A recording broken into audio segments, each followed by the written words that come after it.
Aujourd'hui, on va parler de vaincre avec la prière, qui est une autre arme que le Seigneur nous donne pour combattre parce que on sait qu'on a un combat à mener sur la terre. On vit toutes sortes de difficultés. Des fois, c'est à l'intérieur de nous. Des fois, on vit des combats dans nos pensées, dans nos émotions, dans notre morale. Puis des fois, on vit aussi des luttes extérieures. On vit des afflictions, des épreuves qui reviennent, qui peuvent être à différents niveaux. Mais le Seigneur, il nous donne des armes. Il dit, dans Éphésiens 6,13, c'est pourquoi prenez toutes les armes de Dieu. Ainsi, dans les mauvais jours, vous pourrez résister. Et après avoir bien lutté, vous resterez debout. Amen.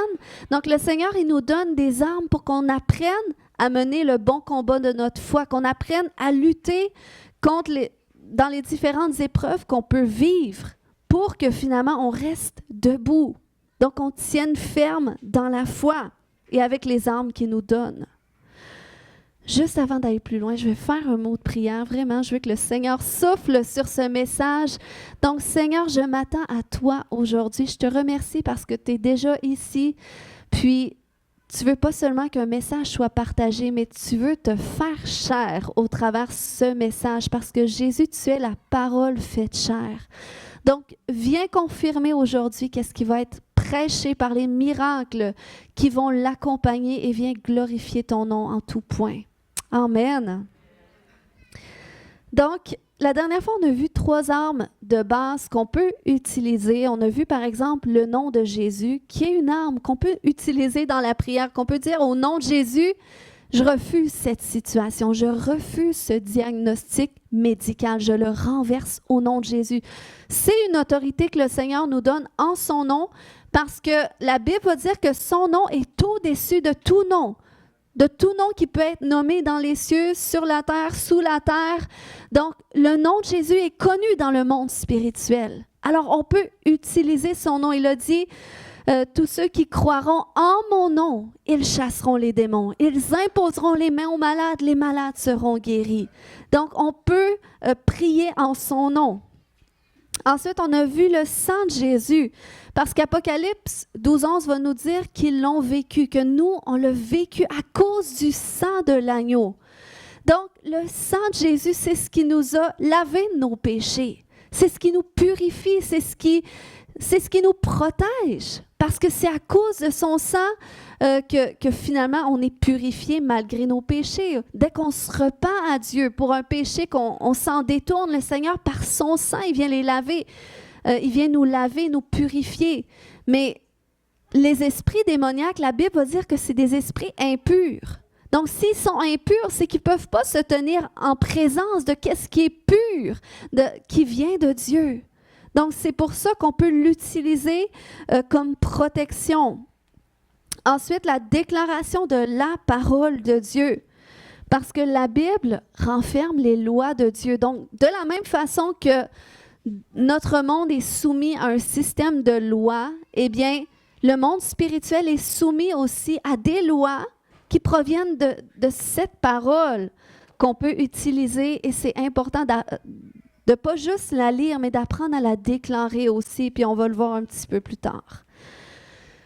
Alors, maintenant, la prière. Oui, c'est une arme, OK? Puis c'est vraiment primordial pour nous, les chrétiens, de comprendre l'importance d'avoir une vie de prière et de la développer. On est tous appelés à développer notre vie de prière.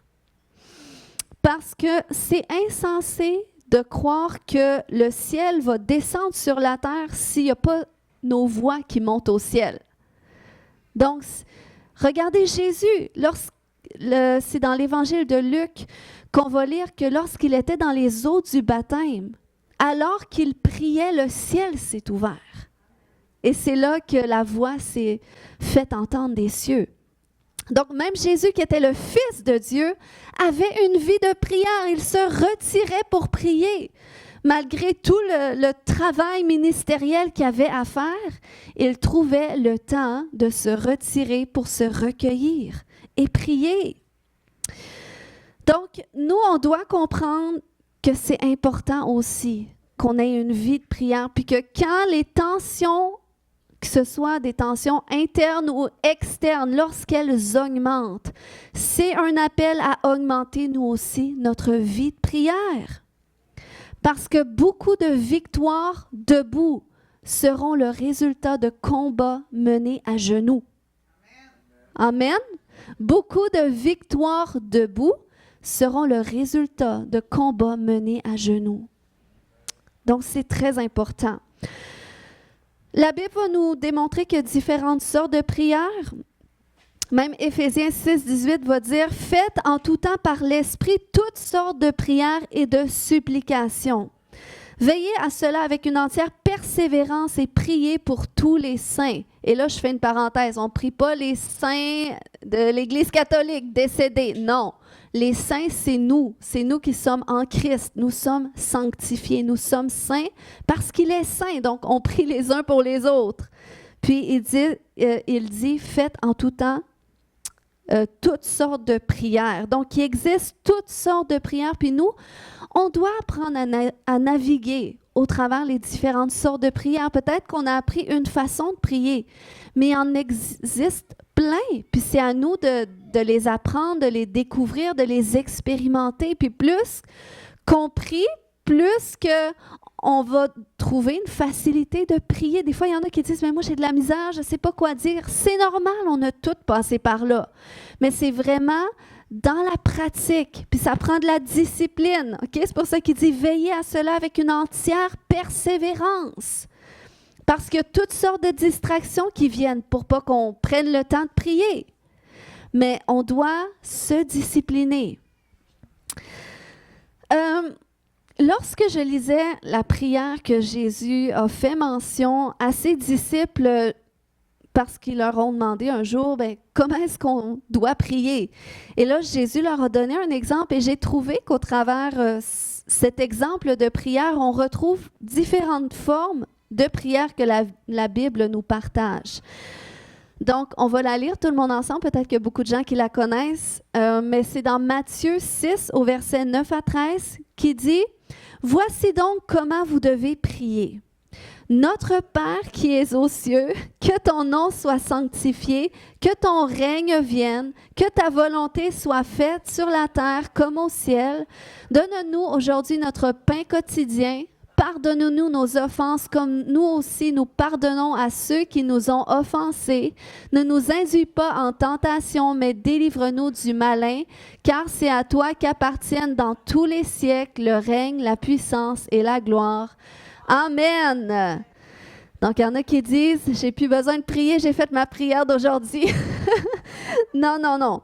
On va voir, ce matin, on va la décortiquer, voir dans le fond, parce que Jésus a donné un exemple de prière. Il n'a pas dit, voilà la prière que vous pourrez réciter à tous les jours. Parce que Dieu, qu'est-ce qu'il veut? C'est une relation avec nous. Il veut qu'on échange, qu'on dialogue ensemble. Donc, mais il dit, si vous voulez savoir comment prier, voilà un exemple de comment est-ce que vous pouvez vous adresser. Qu'est-ce que vous pouvez dire à Dieu le Père? Donc, on va la décortiquer ensemble ce matin et dire en premier lieu, notre Père qui est aux cieux. Et déjà là, OK, puis vous voyez dans cette prière-là, Jésus va dire, vous devez tutoyer. Il va démontrer qu'on tutoie le Père, OK? Que ton nom soit sanctifié. Il ne dit pas que votre nom soit sanctifié. Puis, je trouve important de le dire parce que des fois, j'entends des gens prier puis ils vous voient Dieu. Puis, je ne juge pas ça parce que vous pouvez vous adresser à Dieu tel que vous êtes à l'aise, mais c'est juste pour vous dire que quand tu tutoies Dieu, ça veut dire, c'est comme si ça témoigne de l'intimité que tu as avec lui. Tu n'as pas à chercher à être poli avec Dieu dans le sens que tu peux être toi-même. C'est important de respecter Dieu. Puis, c'est important de respecter Dieu, de craindre Dieu. Mais on peut s'exprimer à lui tel que nous sommes. Donc, puis là, il dit « notre Père ». Et ça, déjà là, ça vient nous parler de la prière qu'on appelle la prière d'accord ou la prière communautaire. Ça, c'est une prière que Jésus a enseignée. Puis on voit que les disciples ont observé ça aussi. La Bible va nous dire qu'avant que la Pentecôte le jour de la Pentecôte arrive, les disciples persévéraient ensemble dans la prière d'un commun accord. Donc, c'est important de découvrir la puissance qu'il y a dans la prière d'accord. Lorsqu'on s'accorde ensemble, même l'Église primitive après la Pentecôte, ils persévéraient ensemble dans la prière. Donc, il y avait des moments de prière ensemble, pas juste de louange, pas juste d'enseignement, mais aussi de prière. Et c'est pour ça qu'on a établi les jeudis de prière. Vous savez, il n'y a pas beaucoup d'églises dans notre région qui se rassemblent une fois par semaine pour prier. Puis peut-être qu'il y en a que c'est pour ça que vous ne venez pas prier, parce que dans votre église, vous n'avez pas été habitué à ça. Mais je vous dis qu'on vit des choses que les jeudis qu'on vit et qu'on ne vit pas les dimanches. Pourquoi? Parce qu'on est en prière. OK?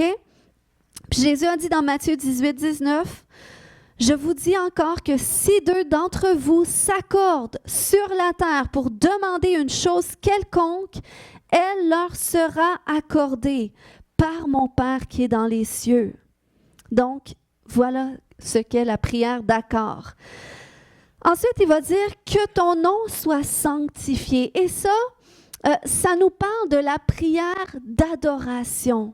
Hein? Lorsqu'on met Dieu au-devant de notre prière, on rentre dans ses portes avec des louanges. C'est ce que Psaume 104 va nous dire.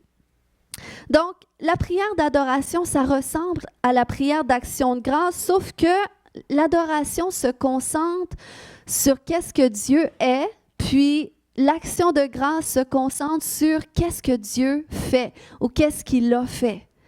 Donc, c'est important que lorsque tu pries, tu aies ces moments de prière d'adoration. Où est-ce que tu élèves Dieu? Et c'est ça qu'on fait lorsqu'on est à l'Église, qu'on commence par la louange, l'adoration, parce qu'on veut élever son nom. Parce que la Bible va aussi dire que Dieu siège dans la louange. Donc, lorsqu'on le loue, ça attire sa présence. Donc, ça, c'est la prière d'adoration. Ensuite, au verset 10, du passage de Matthieu 6, ça disait « Que ton règne vienne, que ta volonté soit faite sur la terre comme au ciel. » Et ça nous parle de la prière de consécration. Cette prière où est-ce qu'on dit à Dieu, non pas ma volonté, mais ta volonté. Comme Jésus a fait le jour juste avant qu'il était pour passer par la crucifixion. Il était dans l'angoisse, saisi de crainte. Et il dit à Dieu, si seulement cette coupe peut s'éloigner de moi, mais non pas ma volonté, ta volonté.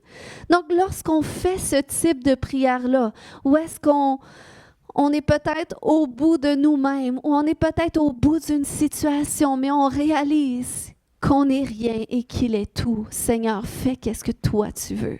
C'est ce type de prière-là qui attire l'onction de Dieu sur notre vie, qui attire sa gloire. Parce qu'un chrétien dangereux pour l'ennemi, vous savez, c'est un chrétien qui est consacré à Dieu.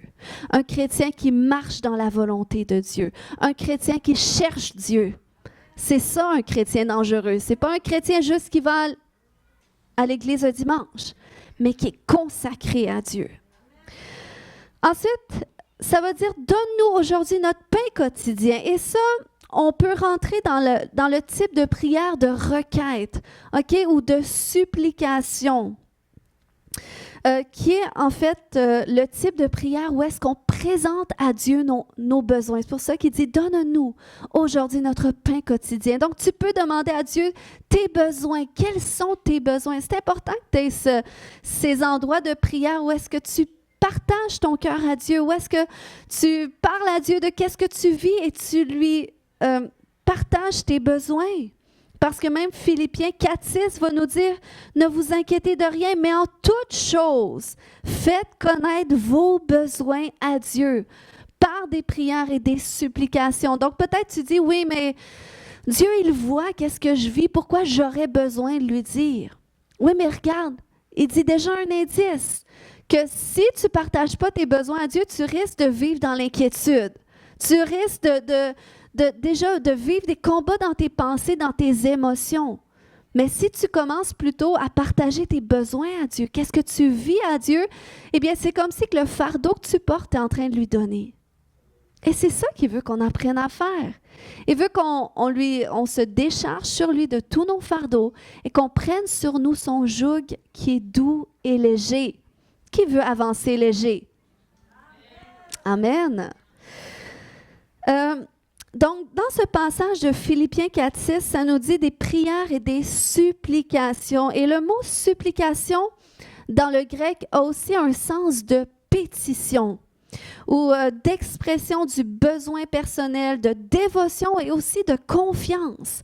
Où est-ce que tu exprimes tes besoins avec un cœur qui a la foi en Dieu, comme un enfant, un cœur qui s'attend à Dieu.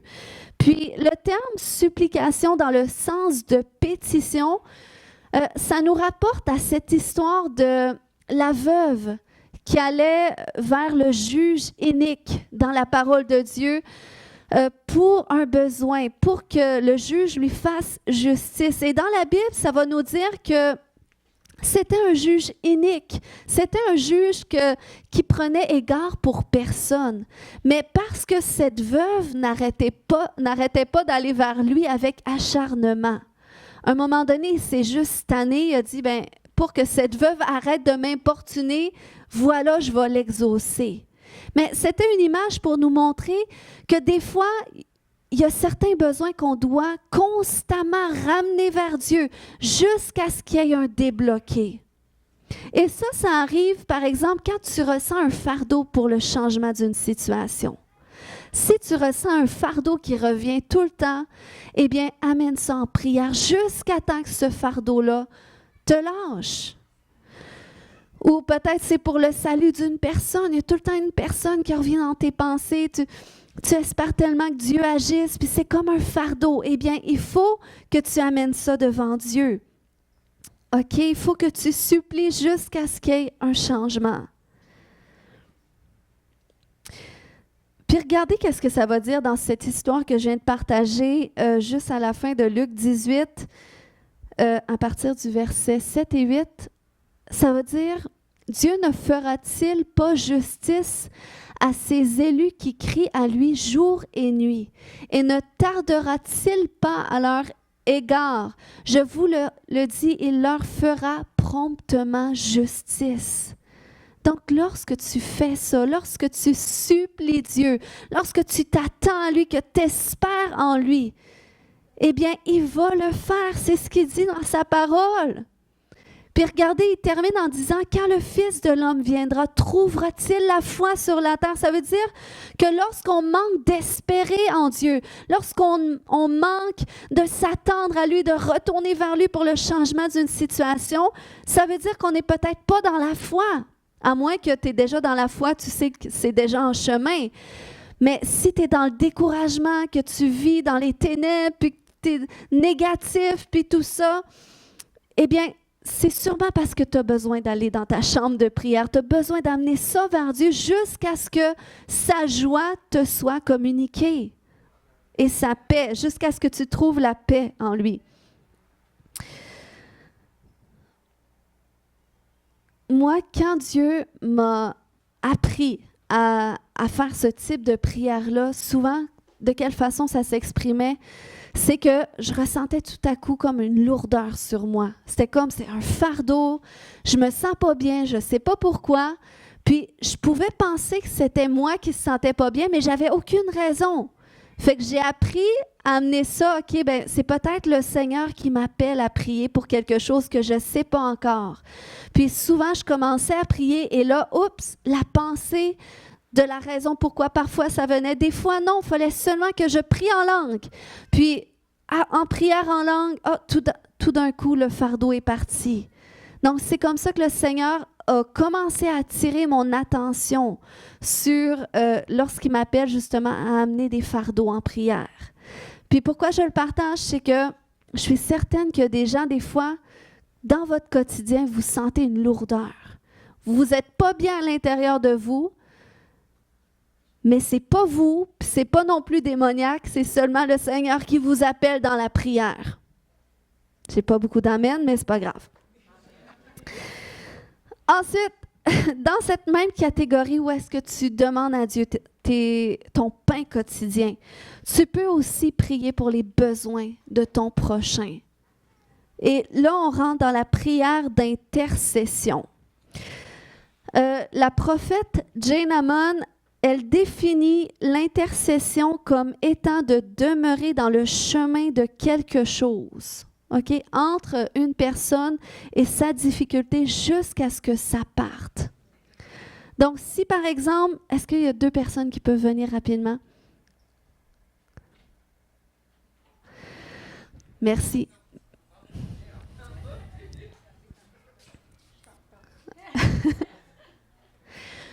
Fait que ça, par exemple, ça, c'est notre sœur, puis ça, c'est sa situation difficile, OK? OK, t'as vu. Avance-toi ici. Là, elle vit une situation difficile. Ça, c'est un fardeau, c'est un combat, c'est quelque chose qui n'arrête pas de s'acharner contre elle. Mais l'intercesseur, c'est celui qui arrive là, entre les deux, là, puis qui commence à intercéder, puis qui commence à confronter cette chose-là, puis à la couvrir aussi par la prière jusqu'à temps que la chose soit tellement tannée qu'elle s'en aille, puis que cette personne-là soit libre. Donc, c'est ça l'intercession. Puis c'est ça qu'on fait à l'Église lorsqu'on a des requêtes. C'est ce que les intercesseurs font les lundis de prière. Ils vont prendre les gens qui vivent des situations, puis ils vont se mettre dans le chemin des obstacles, puis ils ne lâcheront pas jusqu'à ce que l'obstacle soit parti. Donc, vous voyez, c'est puissant. Merci. Donc, c'est ce que Abraham a fait lorsqu'il a intercédé pour Sodome et Gomorrhe, OK? Il a intercédé pour Lot. Et, bon, il pensait à sa famille, mais il a commencé à intercéder. Il s'est mis dans le chemin. Ou encore, lorsque Moïse a intercédé pour empêcher que Dieu détruise le peuple d'Israël, parce que Dieu, c'était difficile. C'était un peuple qui était très difficile. Mais Moïse s'est placé là, entre Dieu et le peuple, comme intercesseur. Il s'est tenu à la brèche. Et c'est ce qu'on doit faire aussi. On a besoin d'intercéder pour les autres. Si le Seigneur vous a sauvé, c'est parce qu'il vous a placé comme intercesseur pour votre famille. Parce qu'il ne vous appelle pas juste vous, mais il appelle votre famille aussi. Amen. Ensuite, j'ai ajouté dans cette catégorie la prière de foi. Jacques 5,15 nous dit que la prière de la foi sauvera le malade et le Seigneur le relèvera. Et s'il a commis des péchés, il lui sera pardonné. Donc, dans ce contexte, il s'agit de prier pour un malade avec foi, en croyant que Dieu va le guérir. C'est Dieu qui le fait. Mais on doit prier avec foi, avec la confiance que Dieu va accomplir selon qu'est-ce que nous prions. Puis la prière de foi, c'est aussi la foi dans ses promesses. Tu pries selon les promesses de sa parole, selon les promesses qu'il a fait pour ta vie. C'est ce que tu élèves en prière. Et c'est ce qui te permet de voir la main de Dieu, parce que ça nous rapporte à ce passage de Marc 11, 23, où est-ce que Jésus a dit, si quelqu'un dit à cette montagne, ôte-toi de là, puis qu'il ne doute pas, mais qu'il croit que qu'est-ce qu'il dit arrive, il va le voir s'accomplir. Donc, le Seigneur veut qu'on sache prier avec foi. Ensuite, dans son exemple, Jésus va dire qu'on peut dire à Dieu aussi, pardonne-nous nos offenses, comme nous aussi nous pardonnons à ceux qui nous ont offensés. Donc ici, on rentre dans la prière de confession, la prière de repentance. Et ça, c'est une prière qu'on peut faire à Dieu quotidiennement. C'est pour ça que Jésus l'a mis. Ce n'est pas juste quand tu veux donner ta vie à Jésus, mais sur une base quotidienne. Parce que, puis, voyez, le Seigneur, il nous pardonne aussi en fonction du pardon qu'on accorde aux autres. Donc, d'où l'importance de sonder nos cœurs. Parce que le fer aiguise le fer, comme on discutait tantôt avec une sœur. Des fois, on vit des offenses avec les gens, Mais c'est important qu'on ne tienne pas rancœur, qu'on ne tienne pas d'offense parce que sinon Dieu va aussi tenir les offenses qu'on fait. Donc, si on veut que le Seigneur nous pardonne, on doit aussi apprendre à se repentir. Puis c'est lorsqu'on reconnaît nos fautes, qu'on demande pardon, qu'on se détourne de nos mauvaises voies. C'est là que le Seigneur peut soit nous sauver, nous accorder son salut, ou qu'il peut nous guérir ou encore nous délivrer. Puis, vous vous souvenez de ce passage de 2 Chroniques 7, 14, où est-ce que ça nous dit que si mon peuple, sur qui est invoqué mon nom, s'humilie, prie, cherche ma face, et s'il se détourne de ses mauvaises voies, donc on est dans la prière de repentance, là, de consécration. Il dit, je l'exaucerai des cieux, je lui pardonnerai son péché, je guérirai son pays. Amen. Puis en passant, là, on ne voit pas juste un seul homme. Il dit, c'est mon peuple. Donc, on est dans la prière d'accord, on est dans la prière communautaire et c'est pour ça qu'il dit, je ne guérirai pas seulement lui, mais son pays au complet. Si on veut voir notre nation touchée par Jésus, on a besoin de prier ensemble de façon commune. Puis on a besoin d'apprendre cette prière de repentance, de confession et de consécration. Et c'est ce qui va attirer la main de Dieu, la gloire de Dieu. Et c'est une prière similaire que Salomon a fait dans le temple lorsqu'il l'avait consacré à Dieu. Il a commencé à dire dans 2 Chroniques 6, 29-30 que si tout ton peuple d'Israël fait entendre des prières et des supplications et que chacun reconnaisse sa plaie et sa douleur et étende les mains vers cette maison, exauce-le des cieux, du lieu de ta demeure et pardonne. Et il a commencé à prier comme ça et dans 2 Chroniques 7, quelques versets après, la Bible va nous dire que le feu est descendu du ciel. Suite à cette prière, elle a consumé l'holocauste, les sacrifices, puis la gloire de l'Éternel a rempli la maison. Amen. C'est ce que Dieu veut faire aussi. Il veut que sa gloire remplisse sa maison. Il veut que sa gloire vienne sur nos vies. Puis nous, on est la maison de Dieu. On est l'habitation de Dieu parce que lorsqu'on donne notre vie à Jésus, c'est que le Saint-Esprit vient en nous. C'est lui qui nous donne la conviction du péché, la révélation de Dieu. Eh bien, si on est à cet endroit où est-ce qu'on a un cœur humble, un cœur qui cherche Dieu, eh bien, c'est comme ça que son feu, sa gloire viennent sur nos vies. Amen. Ensuite, il va dire aussi, ne nous induis pas en tentation, mais délivre-nous du malin. Et ça, c'est d'autres types de prières aussi qu'on peut faire à Dieu parfois. Des prières de combat spirituel, des prières où est-ce que, Seigneur, il faut ton intervention parce que voilà que mes ennemis s'élèvent contre moi ou contre ma famille. Donc, on est dans la prière d'imprécation ou de combat spirituel. Et imprécation, ça veut dire jugement contre l'ennemi. Et lorsqu'on lit les psaumes, on voit que c'est souvent le type de prière que David faisait à Dieu. Par exemple, dans le psaume 7, 55 ou 69, il invoquait le jugement de Dieu sur ses ennemis.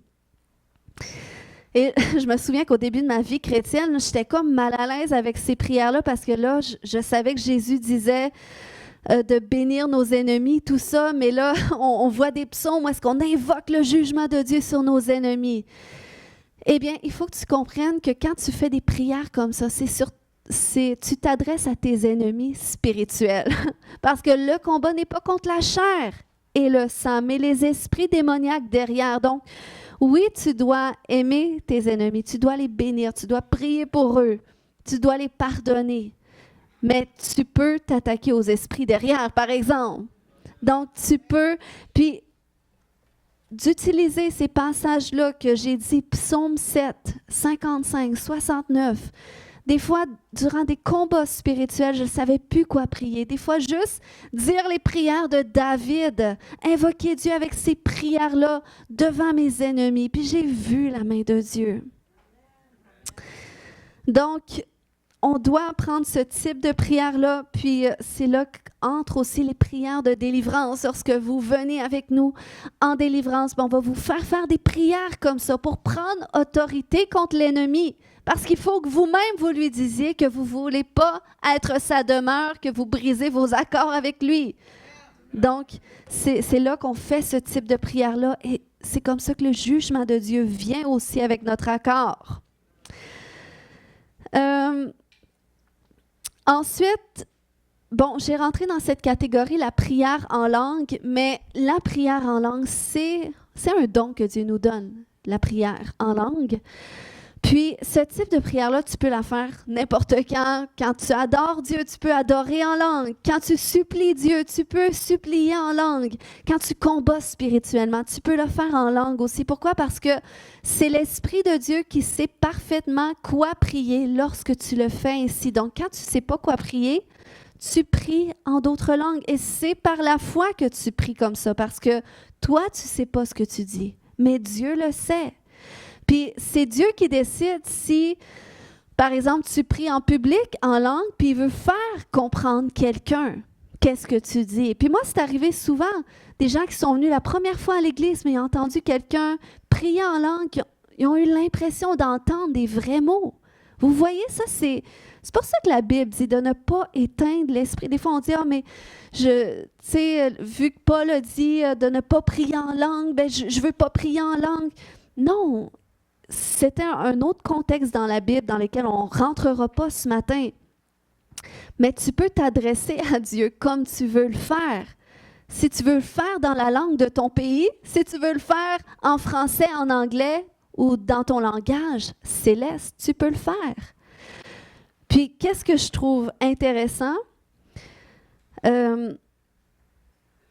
C'est que lorsque les disciples ont reçu le Saint-Esprit à la Pentecôte, qui se sont mis à parler en d'autres langues, eh bien, eux ne savaient pas. Ils ne se sont pas posé la question, est-ce qu'on arrête tout de suite de fermer notre bouche? Je pense que ça devait être plus fort qu'eux de toute façon. Mais ils ne se sont pas posé la question à savoir s'il y a quelqu'un qui comprend ce qu'ils disent. Mais par contre, Dieu a fait en sorte que les gens des autres peuples puissent comprendre. Et la Bible va nous dire qu'ils entendaient dans leur langue maternelle des merveilles de Dieu. Donc, c'est comme si, qu'en d'autres termes, ils élevaient Dieu par leur prière en langue, puis ils témoignaient des œuvres que Dieu avait faites. Donc, Dieu peut décider à n'importe quel moment quel type de parler en langue va sortir de toi. C'est comme lorsque dans Actes 19:6, ça dit que Paul leur eut imposé les mains à d'autres disciples. Le Saint-Esprit vint sur eux. Ils parlaient en langue et prophétisaient. Ils priaient en langue et prophétisaient. Donc peut-être, parce que la Bible va nous démontrer que la prophétie, c'est de l'édification. Donc lorsque tu prophétises, c'est soit pour encourager, pour édifier, pour exhorter, pour consoler. Donc, ça veut dire qu'ils priaient en langue, mais au travers de ça, ils s'édifiaient aussi. Donc, peut-être qu'ils interprétaient. Donc, leur prière en langue les édifiait. C'est ce que ça nous démontre. Puis, moi, c'est drôle, ça m'est arrivé quelques fois parce que lorsque je vais prier pour des gens, puis que le Seigneur va commencer à délivrer certaines personnes, je vais me mettre à prier en langue comme ça, mais je ne me préoccupe pas à savoir, parce qu'il y en a qui disent, quand tu fais une délivrance, tu ne dois pas prier en langue. Mais peu importe qu'est-ce qui sort de ta bouche, le plus important, c'est que le Seigneur fasse son œuvre. Mais c'est arrivé quelquefois qu'il y a des gens qui ont compris exactement qu'est-ce que j'ai dit, parce que soit je l'avais dit en haïtien, ou soit je l'avais dit dans une... Mais moi, je ne savais pas. Mais pour eux, c'était un témoignage où est-ce que j'ordonnais au diable de quitter les gens. Donc, vous voyez, ça, c'est le Saint-Esprit. Puis c'est Dieu qui décide lorsqu'il le fait comprendre ou non, soit aux hommes, soit à l'ennemi. Mais pourquoi c'est important aussi de prier en langue? Parce que vu que le diable, si Dieu décide que le diable ne comprend pas, si tu t'adresses juste à Dieu, c'est comme si tu parles dans un langage codé, que seul Dieu comprend. Donc, c'est pour ça que le diable est furieux, puis qu'il y a autant d'églises qui disent qu'on ne doit pas prier en langue. Voilà. maintenant, il finit en disant, « Car c'est à toi qu'appartiennent dans tous les siècles le règne, la puissance et la gloire. » Donc, Jésus dit, tu peux terminer ta prière comme ça. Mais ça va nous parler aussi de la prière d'action de grâce. Donc, la prière où est-ce que tu remercies Dieu pour qu'est-ce qu'il a fait? Où est-ce que tu le loues encore? Puis la Bible va nous dire de rendre grâce à Dieu en toutes choses. Puis, vous remarquerez que lorsque vous vivez des choses difficiles, lorsque vous êtes découragé, lorsque vous vivez des épreuves, mais que vous commencez à rendre grâce à Dieu, à penser à qu'est-ce que Dieu a déjà fait dans le passé, ça va changer votre cœur, OK? Ça va changer vos pensées. C'est important de faire ça, d'apprendre à rendre grâce à Dieu, de penser à qu'est-ce qu'il a fait. Moi, je sais que quand j'étais peut-être plus jeune dans ma foi, des fois, je rentrais dans la louange comme ça les dimanches, puis c'est comme, peu importe la chanson, j'avais du mal à rentrer dedans. Tu sais, fait que là, tu veux quand même répéter, mais c'est comme tu le ressens pas. Mais j'ai appris dans ces moments-là à me souvenir de quelque chose que Dieu avait fait, que, oups, là, OK, ça ramène ma joie, ça ramène ma foi en lui. Des fois, on a simplement besoin de faire ça, même pour nous. Puis, vous remarquerez, si vous lisez les psaumes, c'est souvent ce que David faisait. Hein? Il commençait ses prières en supplication, commençait ses prières en imprécation, en invoquant Dieu pour son jugement sur ses ennemis. Puis, il témoignait comment ce qu'il se sentait parfois très bas, mais il terminait souvent en action de grâce à Dieu. Donc, on doit apprendre ça aussi. Alors, voilà des types de prières qu'on voit dans la parole de Dieu. Puis nous, on doit apprendre à naviguer au travers les différents types de prières. Puis je termine avec ça ce matin. Mais le pasteur Denis Enschuti, à un moment donné, j'écoutais un enseignement à EMC TV. Ça doit faire vraiment longtemps qu'il a apporté ça, mais c'est comme, il répondait à une question parce que des gens, puis moi, je me posais la même question, je suis tombée sur cet enseignement-là, mais c'est comme, il y a des chrétiens qui se demandaient comment est-ce que je peux prier plus longtemps, hein? Est-ce qu'on peut être honnête? Des fois, après 5-10 minutes, c'est comme, on dirait que ça fait 1 heure. Mais c'est là qu'il a comme décortiqué cette prière-là du Notre Père. Puis, il a dit, si tu te mets à prier 5 minutes au travers chaque verset, 5 minutes où est-ce que tu adores Dieu, 5 minutes où est-ce que tu lui demandes que son règne, que sa volonté soit faite, tu sais, en citant des choses, pas nécessairement machinalement, mais que si tu prends 5 minutes à faire chaque étape, à prier pour tes requêtes à toi, aux requêtes pour les autres, demander pardon, te repentir, tout ça, facilement tu vas prier 30 minutes. Puis si au travers ça, tu écoutes Dieu aussi parce que tu ne veux pas que ce soit seulement un monologue, mais tu cherches à entendre sa voix, tu es sensible à lui, tu augmentes ta vie de prière. Mais moi, je vous encourage de le tester parce que à un moment de ma vie où est-ce que je ne savais plus quoi prier, j'avais plus de feu pour la prière, je me suis mis à observer ça. Des fois, il faut juste changer notre façon de faire, puis que, hop, le feu du Seigneur vient à nouveau. Puis après ça, ça t'aide dans ta marche. Amen. Donc,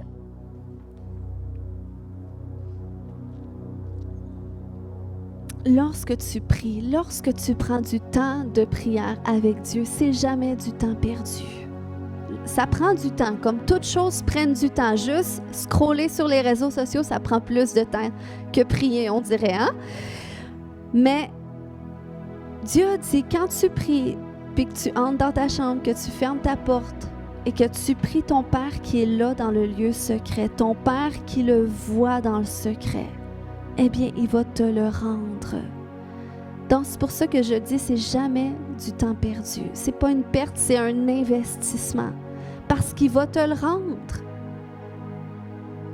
Puis, il y a ces moments avec Dieu où est-ce que des fois, tu vas juste rentrer dans sa présence. Moi, des fois, il y a des temps avec Dieu, je peux passer 15 minutes, c'est dans le silence. Mais je suis dans sa présence. Des fois, il va me faire entendre sa voix. Des fois, je vais juste contempler sa présence. Puis c'est du temps avec Dieu. Peu importe comment tu pries, peu importe comment tu t'adresses à lui, ce qu'il désire, Dieu est après ton cœur. Il est après ton cœur. C'est ce qu'il veut. Il veut que tu connectes ton cœur au sien. Donc, que tu le fasses en louange, que tu le fasses en d'autres langues, que tu le fasses dans le silence.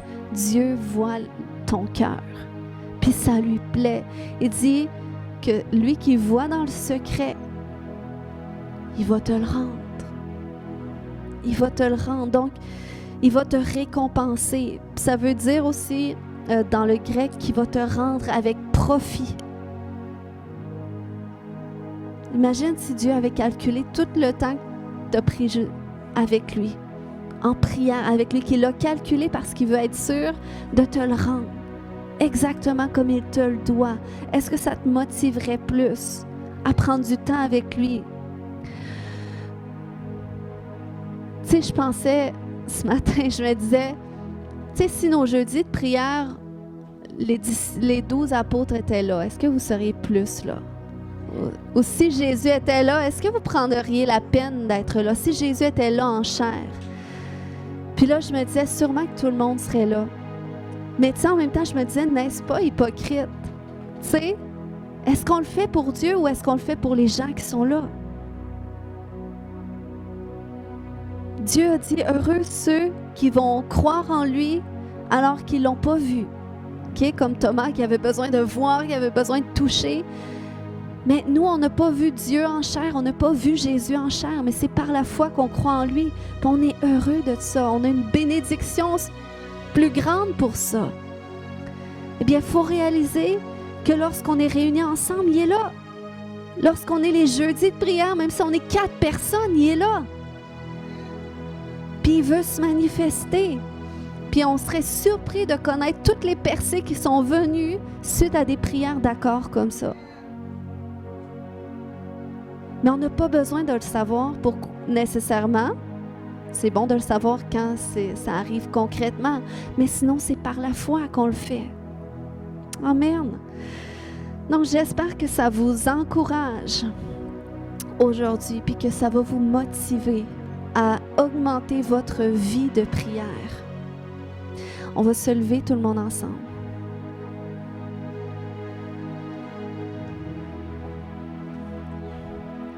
Alléluia. Kaya shuroko matada. Est-ce que des gens qui n'ont jamais tout donné leur vie à Jésus qui aimeraient dire, ben moi j'aimerais ça, faire une prière pour inviter Jésus au centre de ma vie, pour l'accepter comme Seigneur et Sauveur?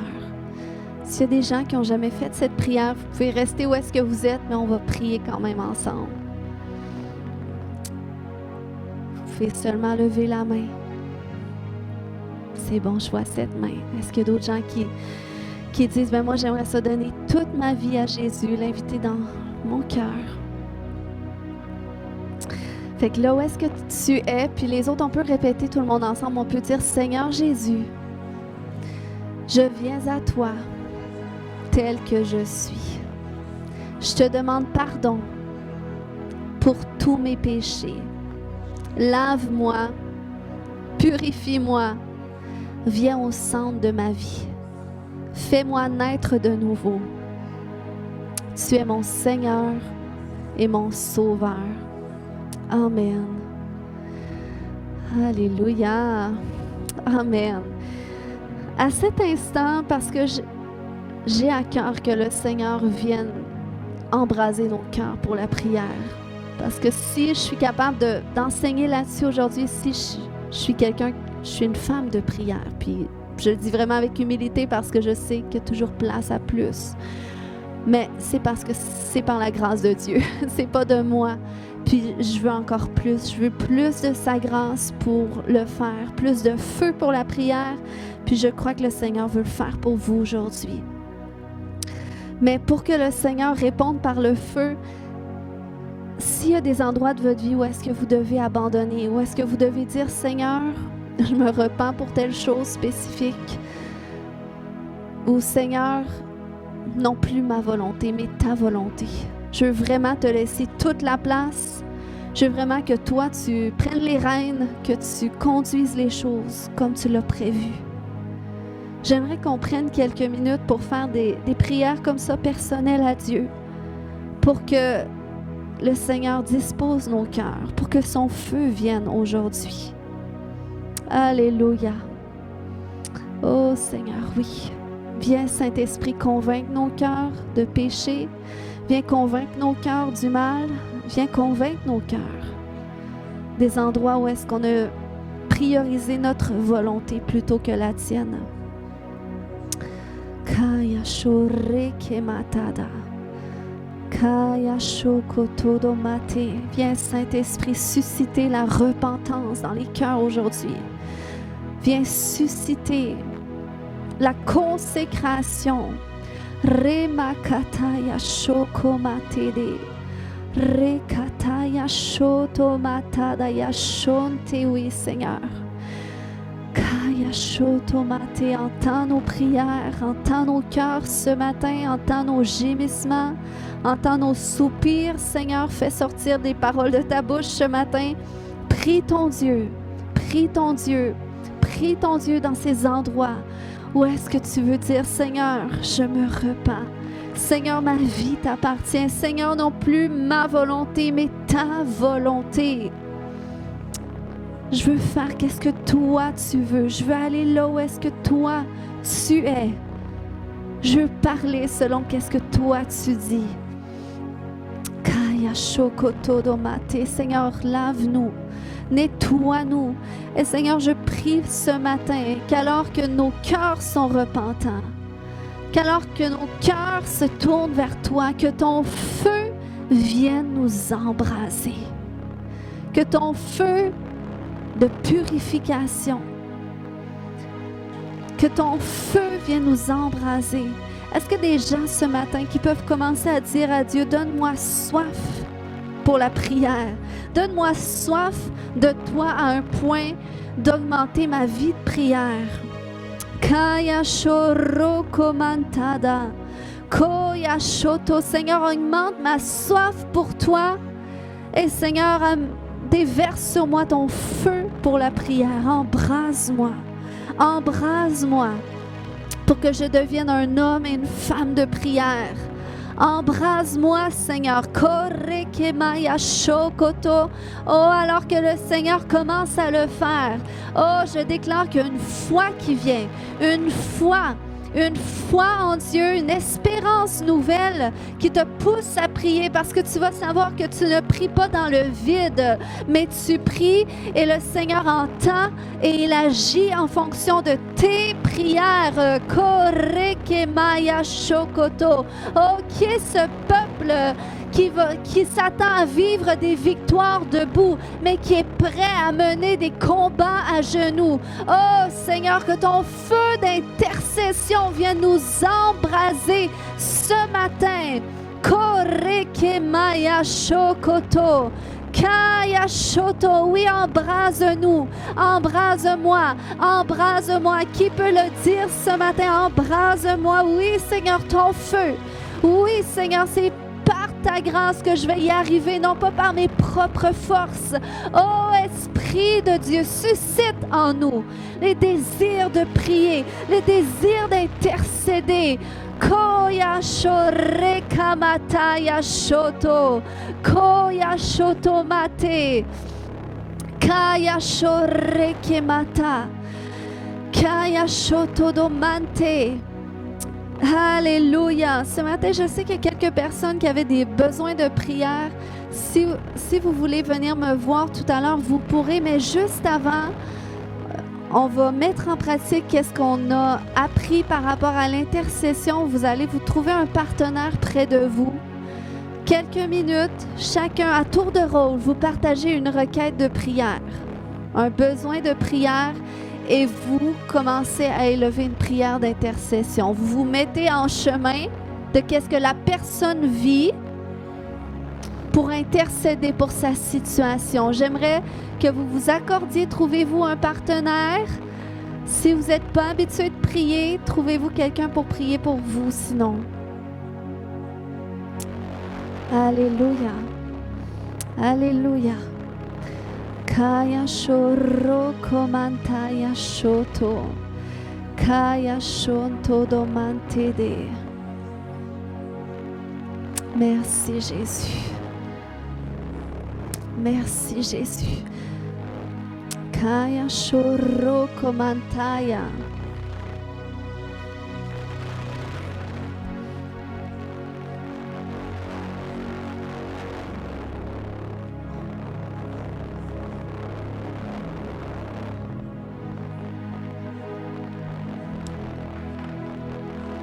Kaya shokoto. Mettez-vous dans le chemin pour l'autre personne. Intercédez. Intercédez. Priez avec foi. Associé aux obstacles de cette personne. Kaya shoto. Suppliez Dieu pour cette personne. Kaya shokoto do mama yashoreke. Kaya shokoto do manteye. Yatareke batada.